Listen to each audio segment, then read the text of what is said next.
Bonjour, nous sommes le 27 octobre 2006 et comme chaque jour, la blogosphère nous apporte son lot d'informations sur Google, ses équipes, ses marchés et ses produits. Marc, les anglo-saxons cesseront-ils demain d'utiliser le mot Google pour décrire la recherche, comme on utilise le mot frigidaire pour parler d'un réfrigérateur ou PC pour nommer un micro-ordinateur? C'est peu probable, mais c'est ce que souhaite Google, qui vient de rappeler que ce mot est aussi une marque et qu'il convient de la protéger. Dieu merci, les gens de Google n'ont pas encore décidé de figer cette marque. Ce serait dommage, comme le montrent ces logos utilisés ces dernières années pour fêter leur anniversaire, ou ceux, plus osés, imaginés par des internautes qu'a réuni logoogle.com. Emploi.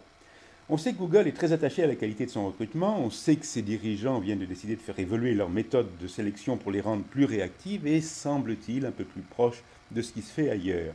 Mais combien y a-t-il de Googlers? C'est ce qu'Éric Lebeau de Zorglobe a eu l'idée de rechercher et cela a donné ce graphe que je vous présente et qui, je crois, ne mérite aucun commentaire. Publicité.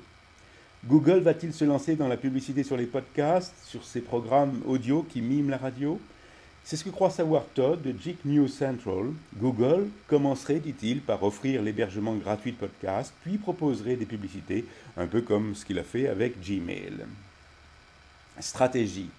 Philippe Hansen de Google Blogoscope a mis les mains sur un document interne de la compagnie rédigé au début de l'année qui décrit les objectifs pour 2006. On y apprend que Google veut améliorer la productivité de ses ingénieurs en leur offrant un outil de recherche universel, qu'il entend éradiquer le spam dans les 20 principales langues, qu'il veut développer sa publicité, ce qui ne surprendra personne, qu'il veut développer la pénétration des Google Packs, ces outils qu'il propose aux particuliers et aux PME, en agissant notamment auprès des novices. Ce document indique qu'il en aurait vendu 60 millions à la mi-2006.